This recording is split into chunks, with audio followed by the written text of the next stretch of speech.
Wabarakatuh. Alhamdulillahirabbil alamin. Wassalatu wassalam ala asrofil anbiya wal mursalin wa ala alihi wa ashabihi wa man sara binahjihi ila yaumidin, amma ba'd. Ikhwani fillah, rahimani wa rahimakumullah. Alhamdulillah, segala puji hanya milik Allah Subhanahu wa taala yang telah memberikan kepada kita karunia yang tidak terhingga, hingga pada kesempatan yang bahagia ini kita bisa melanjutkan kajian kita di dalam tafsir surat Al-Baqarah, yang pada malam ini kita sampai pada ayat yang ke-130, di mana Allah Subhanahu wa taala berfirman, "Wa may yarghabu an millati Ibrahim illa man safiya nafsah.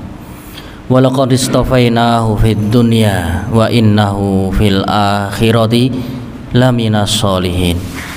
Dan barang siapa yang membenci, yang tidak suka dari agamanya Ibrahim, kecuali orang tersebut adalah membodohi dirinya sendiri.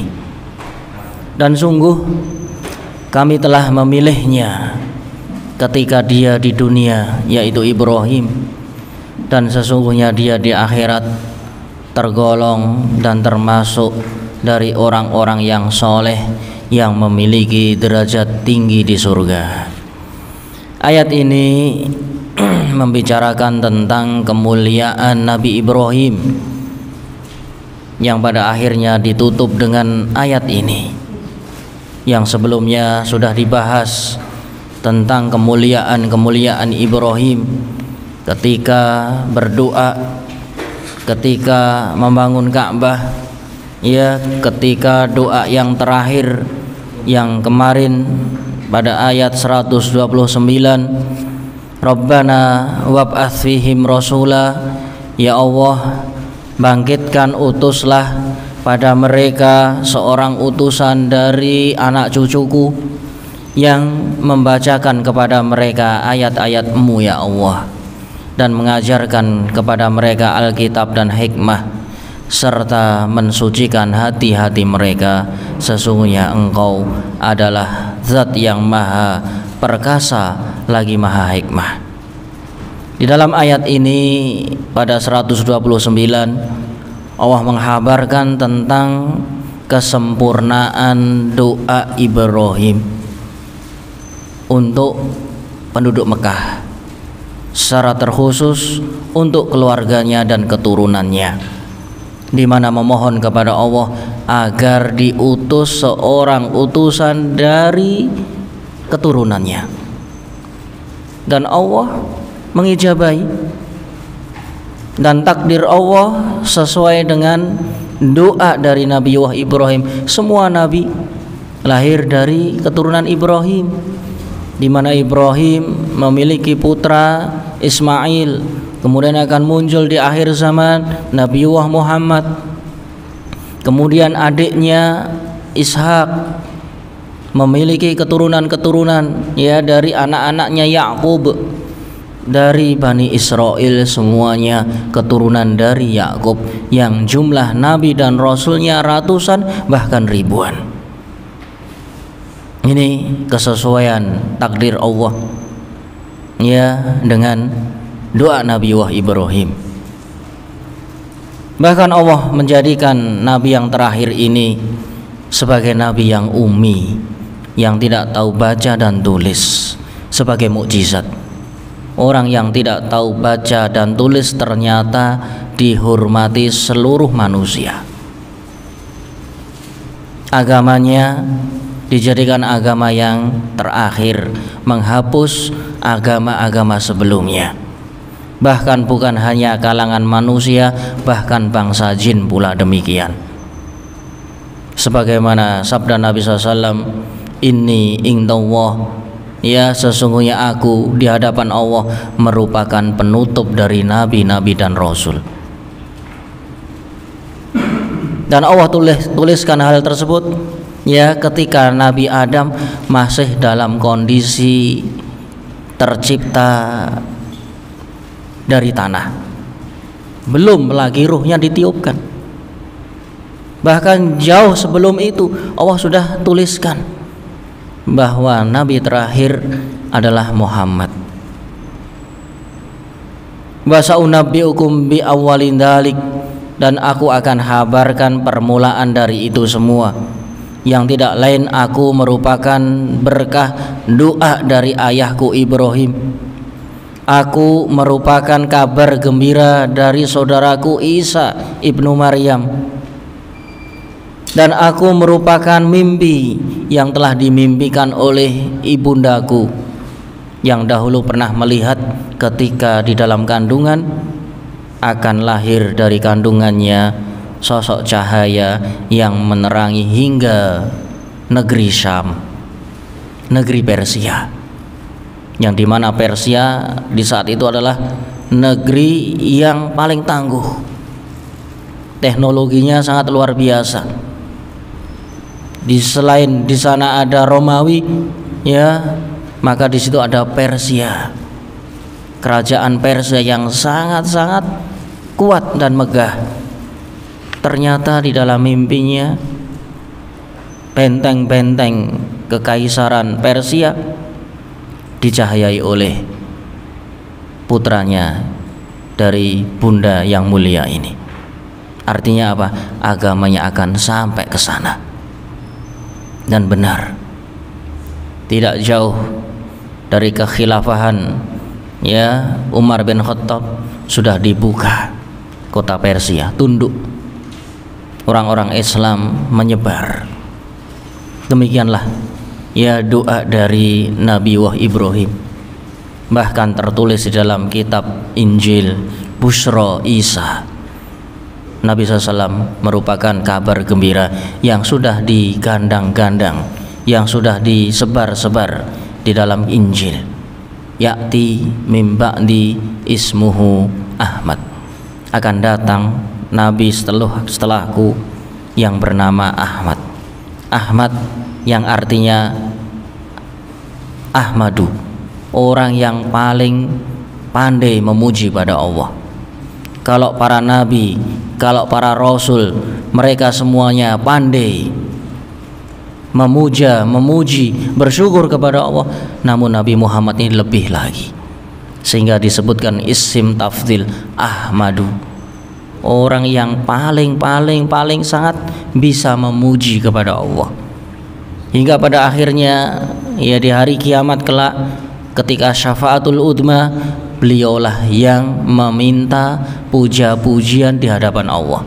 Nabi Adam berhalangan, Nabi Nuh berhalangan, hingga Nabi Musa berhalangan, Nabi Ibrahim pun, ya, menolak untuk memberi syafaat. Hingga pada akhirnya Nabi Isa yang tidak disebutkan melakukan dosa satupun, tapi tetap mengisyaratkan, datanglah, pergilah kepada Nabi yang terakhir, dia adalah Ahmad, orang yang paling pandai memuji di hadapan Allah. Maka benar, ketika manusia berbondong-bondong di hari kiamat di padang mahsyar, meminta kepada Nabi Muhammad untuk memohon kepada Allah akan disegerakan pelaksanaan kiamat dari penimbangan amal dan seterusnya, hingga pada akhirnya beliau pun sujud di hadapan Allah, memberikan pujaan dan pujian kepada Allah, hingga Allah pun ridho. Ya Muhammad, irfa' ra'syak was'al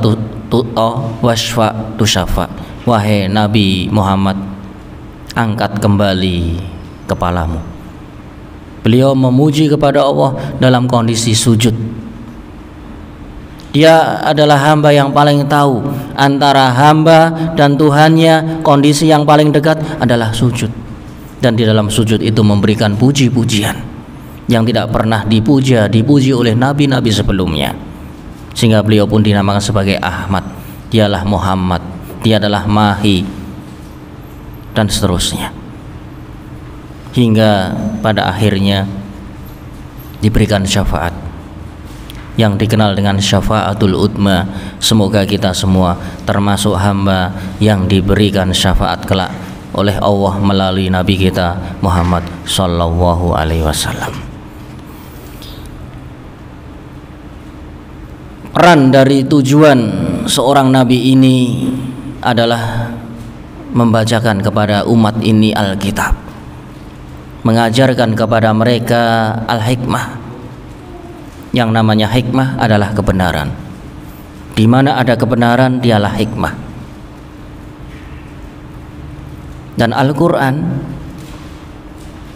kitab yang maha benar, maka diiringi yaitu al-hikmah, sebagaimana sabda Rasulullah SAW, ala ini utitu alkitab wa mislahu ma'ahu.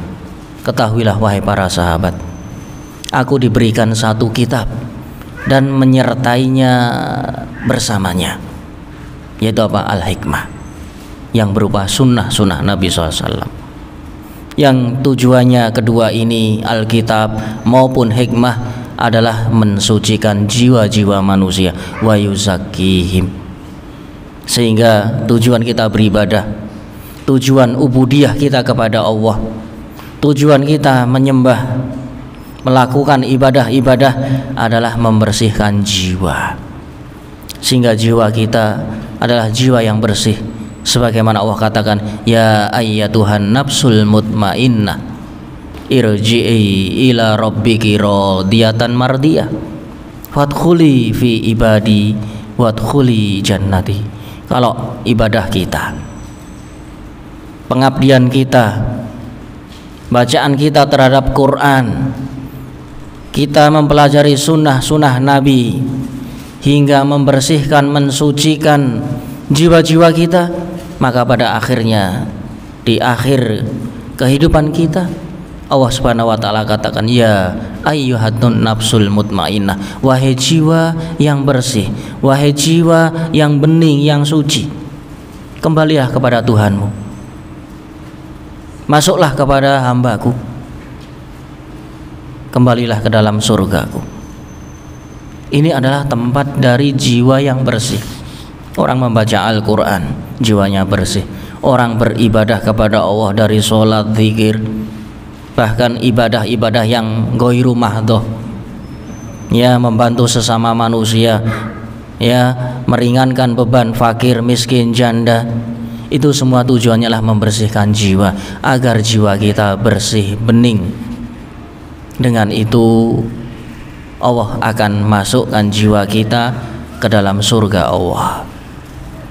Namun ketika meninggal dunia, sedangkan jiwa kita belum bersih, sedangkan amal-amalnya adalah terbatas, sedangkan istighfar yang ia ucapkan adalah sangat minim, sehingga dosa-dosanya belum terampuni, musibah pun, petaka pun tidak mengunjunginya, sehingga dosa-dosa tersebut masih dalam kondisi utuh, maka Allah akan membersihkannya ke dalam neraka.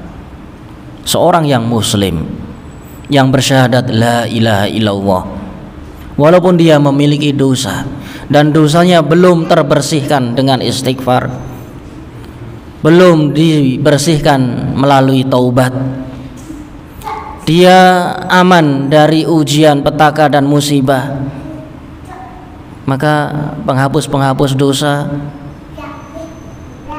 tidak ada padanya. Maka penghapus dosa yang terakhir adalah dimasukkannya ke dalam neraka. Jiwa ini akan dicuci, akan dibersihkan hingga sampai noda yang kotor tersebut hilang dari jiwanya.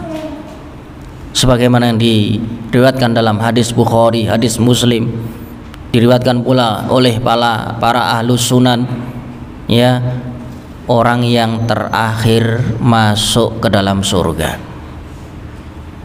ketika dipenuhi surga, kemudian orang-orang yang berada di dalam neraka, ya, terbakar tubuhnya hingga masya Allah, hingga pada waktu yang Allah yang tahu seberapa lama, yang pada akhirnya Allah Subhanahu wa taala berfirman kepada Jibril, akhriju man kana fi qalbihi mithqala dzarratin minal iman. Wahai Jibril, keluarkan dari hamba-hambaku penghuni neraka ini yang di dalam hatinya masih memiliki iman walaupun sebesar biji sawi. sebesar biji sawi. Biji sawi itu seberapa berat? Menunjukkan walaupun iman selagi masih ada, maka pada akhirnya akan menghantarkannya ke dalam surga. Sebagaimana ini yang diterangkan oleh Rasulullah SAW, penghuni terakhir ya dari penghuni neraka yang memasuki surga. Siapa mereka? Orang-orang yang bersyahadat la ilaha illallah, selagi syahadatnya belum batal, selagi syahadatnya masih utuh walaupun berkurang, selagi belum lenyap, belum sirna syahadatnya, maka masih ada kemungkinan untuk masuk surga. Dan dialah orang yang terakhir. Dialah orang yang terakhir. Sebagaimana dikatakan dalam surat Al-A'raf, wa nada ashabul a'rafi rijalan, ya, orang-orang yang di dalam kamar-kamar memanggil untuk ya saudara-saudara mereka yang mereka lihat dahulu di dunia banyak melakukan dosa, sampai dihujat, sampai dicela, pada akhirnya ternyata dia masuk surga.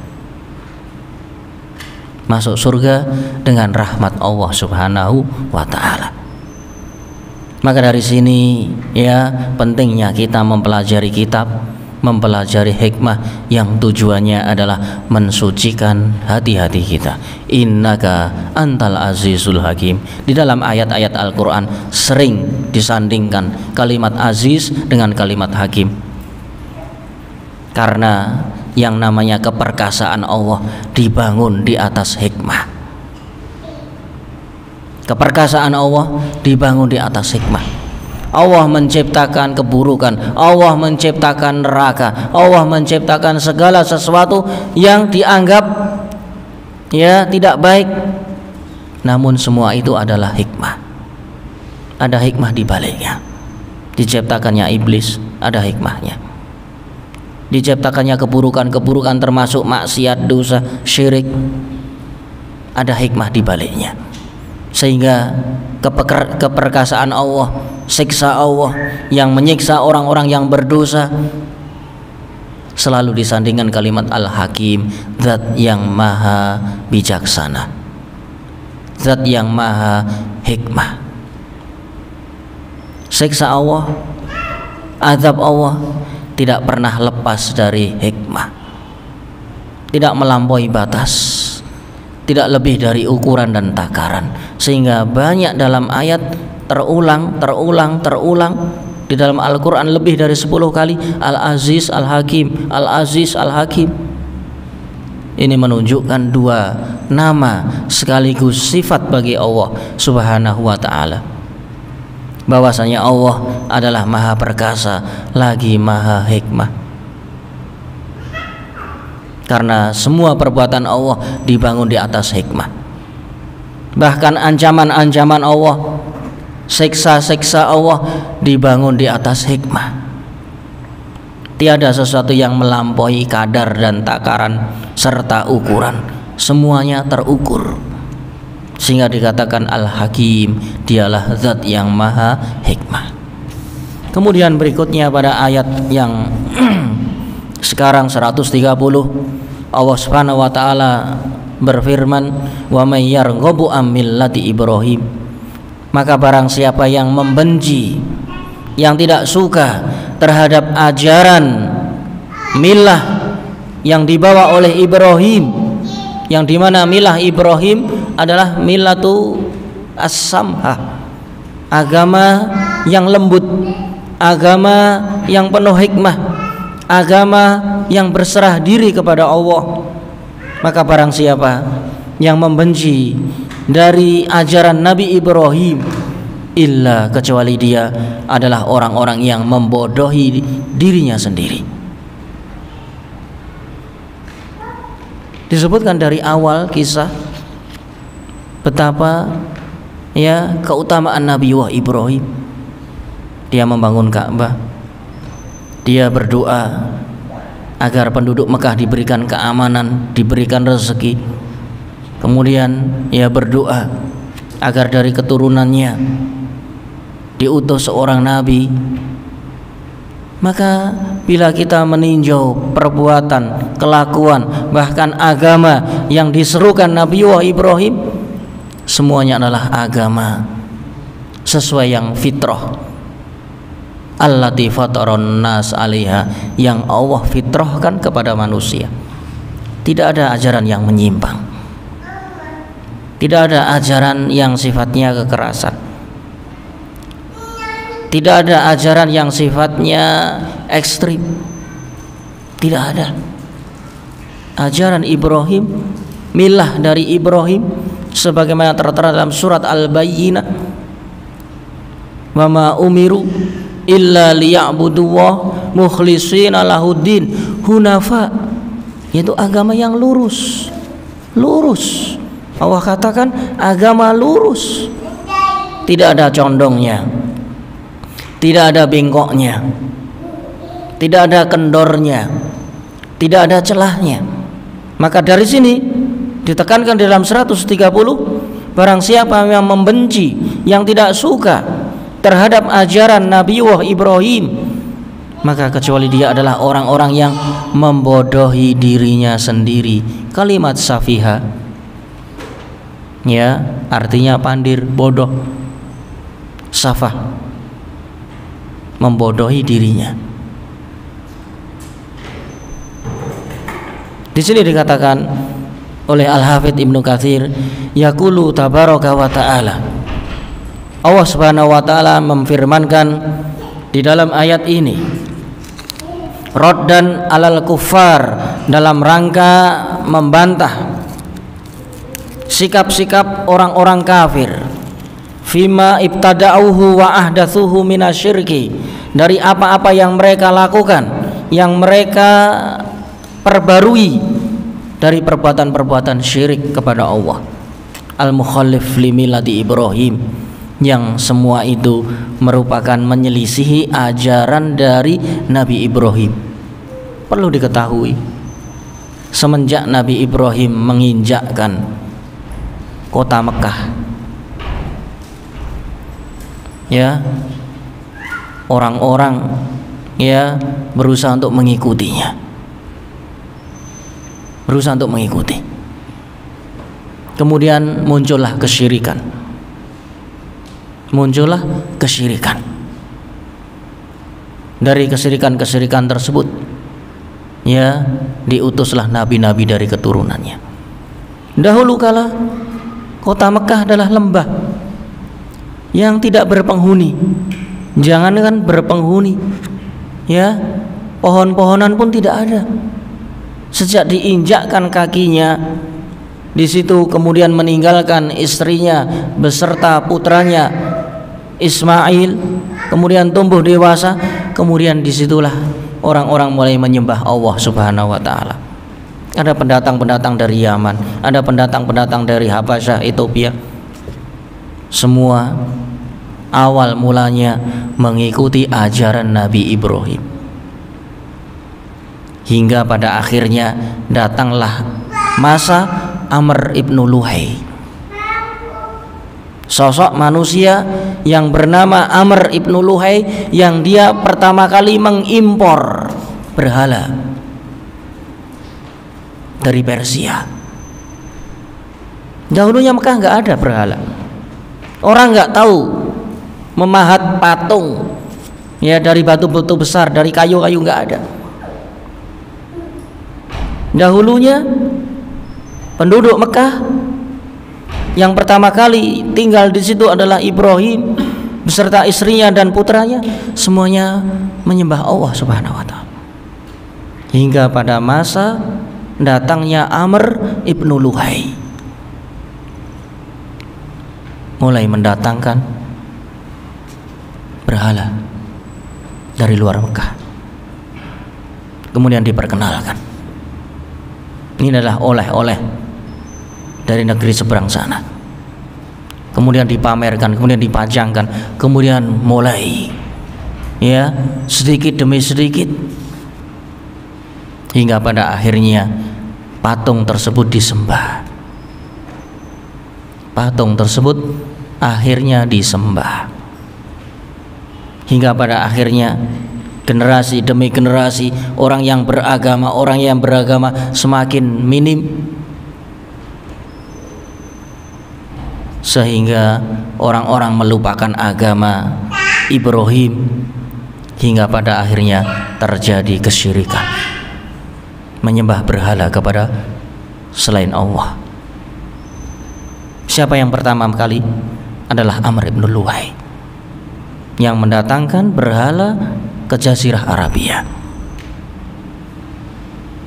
Maka dikatakan oleh Rasulullah SAW, kelak di hari kiamat manusia yang bernama Amr ibn Luhai, dia akan disiksa di neraka dengan siksa yang begitu besar, yang begitu berat,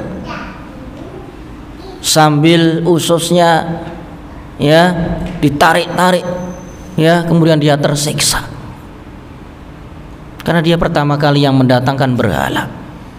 Dia pertama kali yang berusaha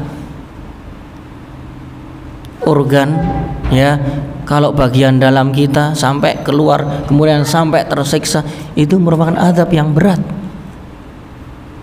Tubuh kita aja kalau kepanggang api sudah begitu dahsyatnya, bagaimana kalau organ-organ dalam kita kemudian keluar semua, dibakar bersamaan dengan tubuh yang di luar ini. Betapa dahsyatnya siksa dari manusia ini. Jazaan wifaqa, sebagai balasan yang setimpal dari Allah Subhanahu wa taala. Maka dalam ayat ini adalah bantahan kepada orang-orang kafir Quraisy yang mengikuti Amr ibn Luhai, yang pada hakikatnya dahulu nenek moyang mereka mengikuti ajarannya Ibrahim, mengikuti ajaran Ibrahim. Namun ya, beriringan dengan waktu muncullah kebodohan, sehingga tertutup kembali menjadi zaman jahiliyah. Manusia berbuat semaunya, ya, tidak lagi mengenal Tuhannya, tidak lagi tahu dia diciptakan untuk apa di dunia ini, apa yang harus dilakukan di dunia ini, dia harus mengabdi kepada siapa. Sudah lupa. Beriringan waktu kebodohan muncul, sehingga di dalam ayat ini Allah membantah ajaran orang-orang musyrik jahiliyah yang mereka menyelisihi ajaran dari Nabi Ibrahim. Fa innahu jarradat tauhid Rabbihi tabaraka wa ta'ala. Sesungguhnya dakwah dari Nabi Ibrahim adalah mengesahkan Allah Subhanahu wa ta'ala. Wala asyraka bihi tarfata ain, tidak pernah mengajarkan kesyirikan sama sekali. Maka selalu disebut di dalam ayat, ya, kisah Nabi Ibrahim. Bahkan Nabi Ibrahim adalah orang yang memerangi kesyirikan di saat mudanya, berjumpa dengan Namrud, bahkan berhadapan dengan ayahnya, bahkan berhadapan dengan kaumnya, yang di kaumnya di saat itu mengagumkan bintang, matahari, bulan. Maka ya didebat oleh Ibrahim, termasuk ya ayahnya sendiri. Ya abati lima ta'budu ma la yasma'u wa la yubsiru wa la yughni anka syai'a. Wahai ayahanda, kenapa engkau menyembah sesuatu yang tidak mendengar, lagi melihat, lagi tidak melakukan apapun? Wahai ayahanda, inni akhafu ayyamassaka adzabu minar rahman. Aku khawatir kalau engkau tersentuh azab dari Ar-Rahman. Namun yang namanya hidayah di tangan Allah Subhanahu wa ta'ala. Beliau berdakwah. Hanya sedikit yang sadar.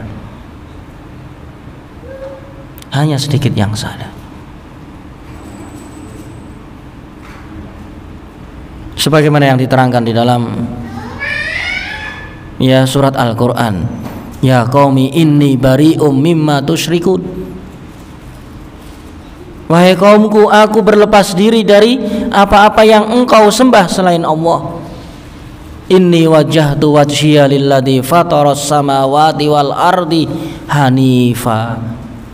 Lagi-lagi disebut hanifa, agama yang lurus. Sesungguhnya aku hanya memalingkan wajahku, tunduk dan patuh kepada yang menciptakan langit dan bumi, dan aku adalah beragama lurus.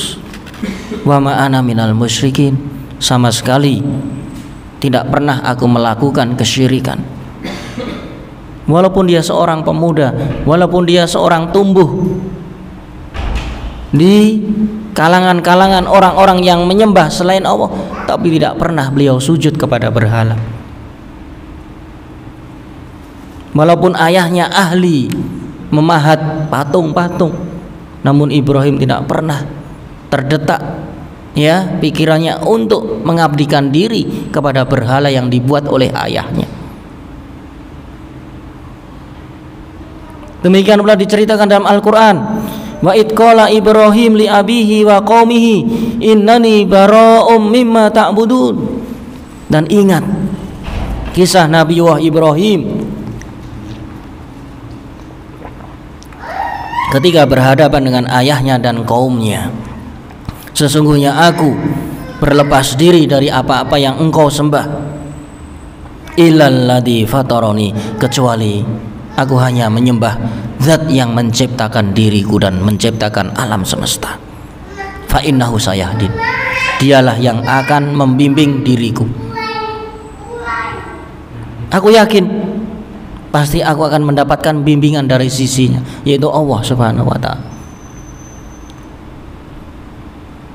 Bahkan ketika dimusuhi oleh ayahnya sendiri, beliau pun memohon kepada Allah agar ayahnya diberikan ampunan. Wa ma kana istighfaru Ibrahim li abihi illa an mau'idatin wa'adaha iyyah. Dan tidaklah istighfar, permohonan ampun Ibrahim kepada ayahnya kecuali dikarenakan suatu janji yang ia janjikan kepada ayahnya. Falamma tabayyana annahu aduwwun lillah, namun ketika nampak bahwasanya ayahnya adalah musuh dari Allah, tabarra'a min, maka Nabi Ibrahim pun berlepas diri. Inna Ibrahima la'awwahun halim, sesungguhnya Ibrahim adalah sosok manusia yang lurus lagi halim, orang yang penyantun, santun dia. Inna Ibrahim kana ummatan qanita, sesungguhnya Ibrahim adalah sosok umat, padahal dia sendirian, tapi dikatakan oleh Allah sosok umat. Kenapa? Karena di belakang Ibrahim ada orang-orang semisal Ibrahim. Beliau pemimpinnya, dan manusia di muka bumi ini mengikutinya, sehingga dikatakan ummah. Agama kita berkiblat kepada Ibrahim, ajarannya mengikuti ajaran Nabiullah Ibrahim, mengesahkan Allah Subhanahu wa ta'ala. Maka dikatakan inna Ibrahima kana ummatan qanitan, sesungguhnya Ibrahim adalah umat. Walaupun dia sendiri di zamannya, sendirian, dimusuhi oleh seluruh manusia, tapi dikatakan oleh Allah umat, karena setelah itu manusia berbondong-bondong mengikuti ajarannya. Allah melihat masa jauh, bukan saat itu. Allah memvonis masa yang mendatang, bukan menggambarkan kondisi saat itu. Kondisi saat itu Ibrahim sendirian, bahkan oleh ayahnya dimusuhi, bahkan oleh kaumnya dimusuhi, rajanya, pemimpinnya memusuhi, dia sendirian. Tapi Allah katakan ummah, dia adalah umat yang besar. Karena Nabi yang terakhir, Nabi Muhammad SAW, umat yang paling besar dari seluruh nabi-nabi yang ada, berkiblat kepada Nabi Ibrahim. Sehingga dikatakan Nabi Ibrahim adalah ummah qanitan, yang tunduk dan patuh kepada Allah. Walam yaku minal musyrikin, tidak pernah dia melakukan kesyirikan kepada Allah sedikit pun. Syakiron li'an umihi, dia adalah orang yang sangat-sangat pandai bersyukur. Syakiro, Ibrahim benar-benar sosok nabi yang sangat pandai bersyukur. Benar sekali, apapun yang Allah perintahkan dilaksanakan. Diperintahkan meninggalkan istrinya di lembah yang tanpa penghuni, yang tandus, bahkan tanpa air pun dia beriman kepada Allah, ditinggalkan begitu saja. Diperintahkan untuk menyembelih putranya Ismail, dilakukan.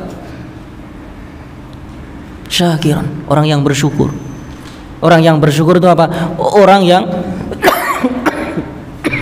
yang selalu melaksanakan perintah Tuhannya.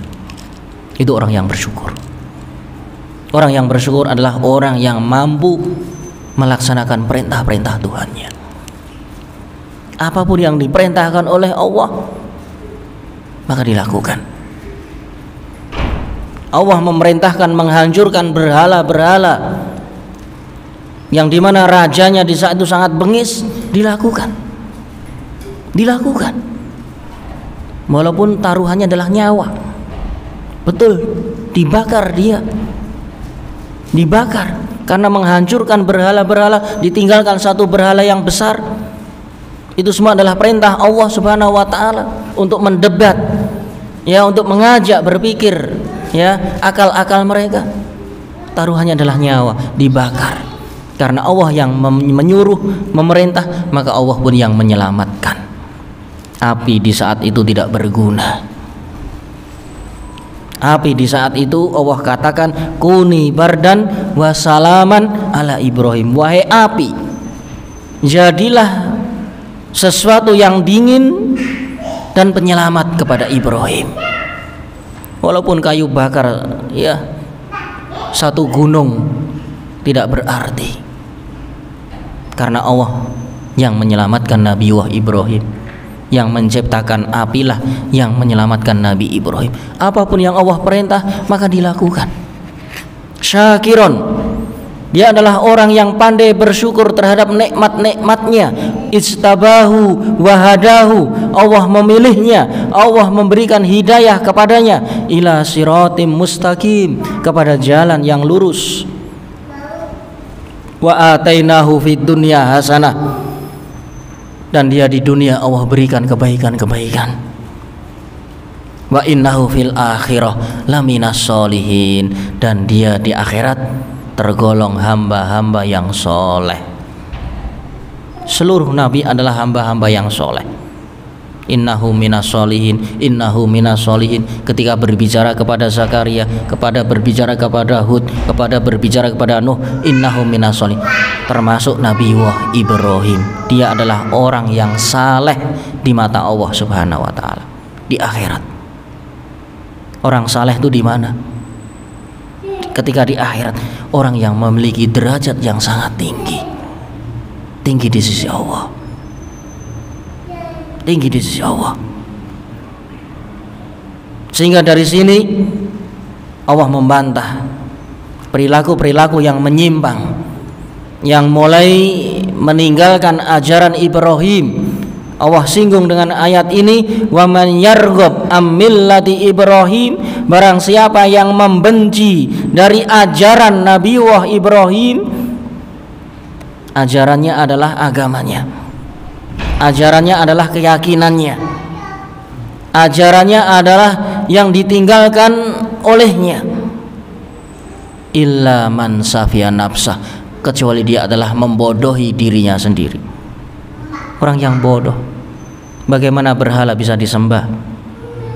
Bagaimana patung-patung bisa, ya, diagungkan? Bagaimana benda-benda mati disucikan, disakralkan? Ini tidak habis pikir. Setiap orang yang melakukan kesyirikan adalah melakukan kebodohan. Berdasarkan nas ayat ini, siapapun yang melakukan kesyirikan berarti dia membodohi dirinya sendiri. Siapapun yang mengabdi kepada selain Allah, dia membodohi dirinya sendiri. Ada yang mengabdi kepada harta, ada yang mengabdi kepada materi, ada yang mengabdi menyembah jabatan, ada yang menyembah atasan, ada yang menyembah hawa nafsu, dan seterusnya. Hakikatnya dia dibodohi oleh dirinya sendiri, hingga terjerumus menyembah materi, menyembah berhala, menyembah jin, menyembah kubur, menyembah apapun. Illa man safiya nafsah, kecuali dia membodohi dirinya sendiri.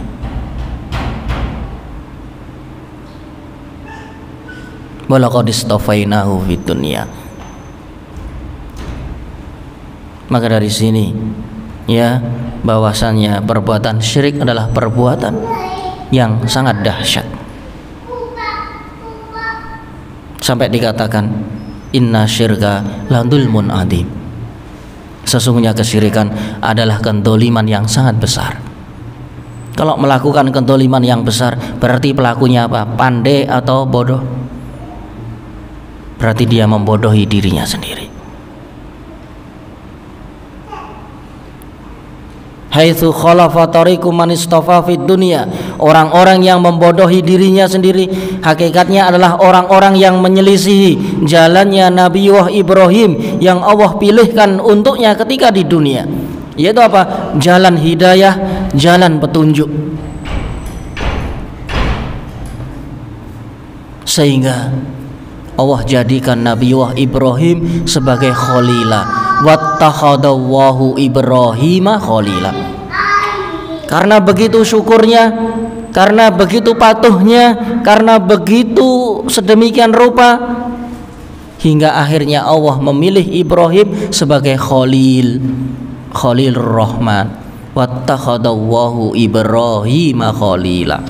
Allah mengangkat, menjadikan Ibrahim sebagai khalil. Kekasih Allah hanya ada dua, Ibrahim yang pertama, yang kedua adalah Nabi kita Muhammad sallallahu alaihi wasallam. Khaliluhu wa safiyuhu. Beliau baginda sallallahu alaihi wasallam adalah kekasihnya dan orang yang dirahmatinya. Hanya diraih oleh dua nabi ini, sang ayah dan putranya. Ayahnya yaitu Ibrahim, putranya yang diajukan di dalam doa yaitu Nabi Muhammad sallallahu alaihi wasallam. Dua-duanya adalah Khalilur Rahman, kekasih Allah. Kekasih Allah. Maka betapa agungnya orang yang menyelisihi petunjuk jalan kekasih Allah, maka bagaimana dia? Dia adalah orang yang membodohi dirinya sendiri.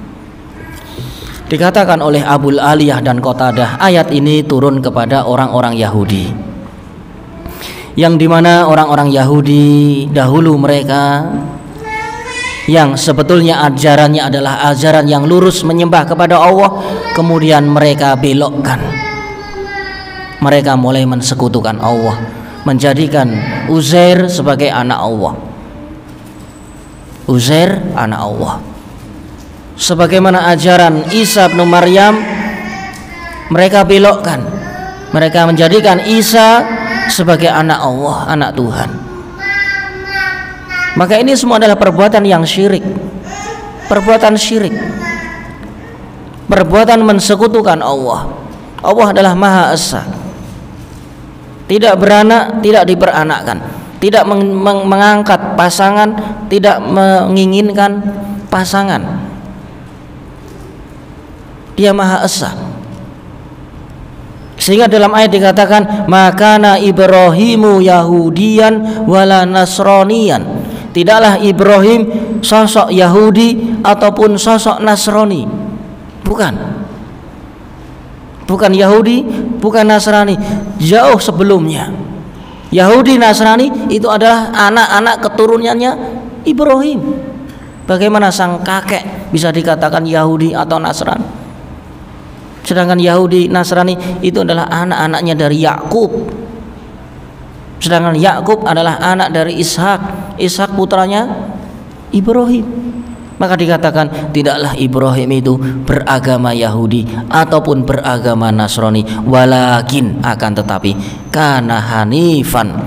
Sekali lagi disifati dengan hanif, akan tetapi agama beliau adalah agama yang lurus, musliman yang berserah diri kepada Allah, wa ma kana minal musyrikin, dan tidaklah pernah melakukan perbuatan syirik sama sekali.